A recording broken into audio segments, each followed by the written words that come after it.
So with the release of Rogue One coming out next week, I thought it'd be a great idea to rank all the movies in the Star Wars franchise.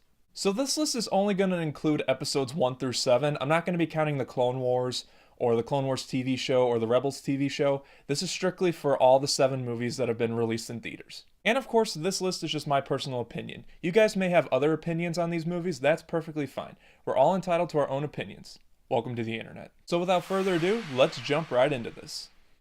Number 7, Star Wars Episode 2, Attack of the Clones. For me, Star Wars Episode 2 is my least favorite of all the Star Wars movies. The movie was supposed to show how Anakin's turn to the dark side got closer, but instead we got this really dumb love story with some really bad acting in it. The love dialogue between Anakin and Padme is so forced, it's almost like they're shoving it down your throat to the point where you have to believe it, but you don't believe it because you don't feel for anything for these characters. The movie has some pretty cool action sequences, yeah, but that doesn't make up for a 2 hour, 2.5 hour, however long it is, movie of complete bullshit love story. And my god, Hayden Christensen, in my opinion, is such a bad actor. He does not feel like a ruthless bad guy like Darth Vader. He just feels like a whining little brat that'll eventually become Darth Vader. We did get some pretty cool memorable scenes, like for instance the biggest one is all the Jedi just fighting in that arena with the droids, but like I said, scenes like that don't make up for a boring movie. And for that reason, Star Wars Episode 2 is on the bottom of my list. Number 6, Star Wars Episode 1, The Phantom Menace. Star Wars Episode 2 was a boring love story, but Star Wars Episode 1 is a boring political movie. Almost every scene is exposition scenes that we need to know, fed with some really boring dialogue, and these movies have been excused for many years of being for kids, but when the whole movie is just filled with political debates and dialogue, it's completely boring. It's boring for adults and for kids. Now, I'm not gonna lie, I used to like Episode 1 when I was a kid. I used to like it a lot, and I don't hate it today, but rewatching it with adult eyes, I can definitely see why this movie gets a lot of hate. There's some more memorable moments from Episode 1, like for instance the pod race. Really cool scene. The fight with Darth Maul, really cool scene. But, just like with Episode 2, it doesn't make up for an extremely boring movie in the end. Now, I can sit down with Episode 1 and have a good time with it, but in the end, it's not a perfect movie. No movie is, but this one is not really that good. Moving on to number 5. Number 5, Star Wars Episode 3, Revenge of the Sith. After rewatching all the movies, I have to say that Episode 3 is probably my favorite of the prequels. It's the story we've wanted to see ever since The Phantom Menace, Anakin's turn to the dark side, and him turning into Darth Vader. Now, like I did say, it is my favorite of the prequels, but it still suffers from the same problems that the previous two had.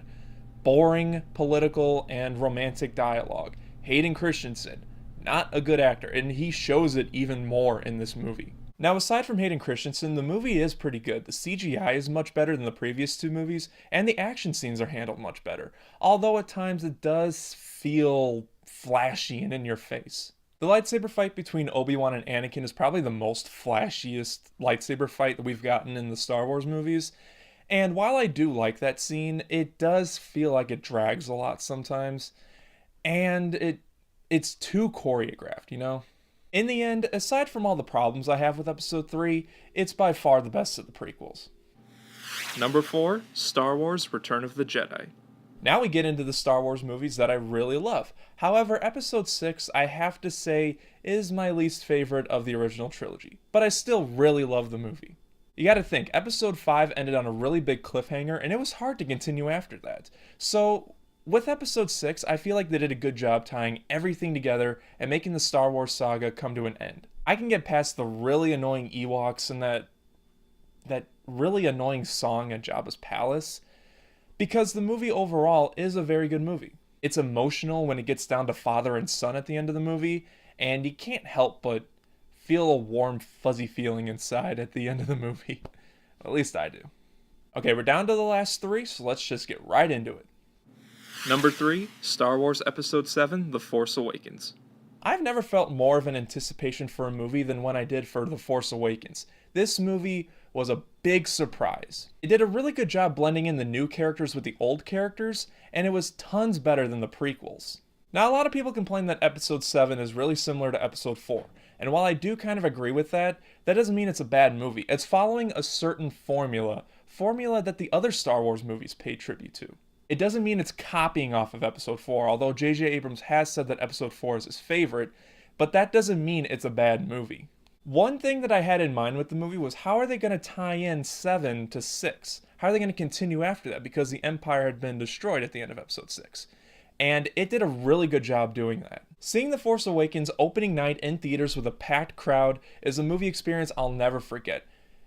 And it's one of my favorite Star Wars movies now. Number 2, the original Star Wars. Number 2 on my list is the original Star Wars. Now, this came out in 1977, and it was a big surprise, and it had a big impact on the movie culture as well as the sci-fi culture. The original Star Wars not only launched the entire Star Wars franchise, but it also launched the careers of the original actors in it too. For example, Harrison Ford.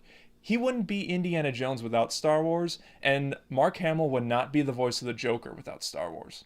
When it came out in 1977, it was ahead of its time for its story and its effects. Now, it mainly had to rely on practical effects, because computer stuff wasn't really known at that point, but still, it blended in perfectly, and it still holds up pretty good to this day. Okay, this is it. My number 1 pick for my favorite Star Wars movie. You know what it is, and I know what it is. Number 1, Star Wars: The Empire Strikes Back. The Empire Strikes Back is one of those rare moments where a sequel is better than the original. Now, in 1980, a lot of people didn't like The Empire Strikes Back because it ended with a big cliffhanger. A lot of movies at that point didn't have that, but over time, a lot of people grew into The Empire Strikes Back.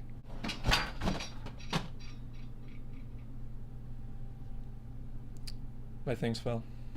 I'm having a bad day.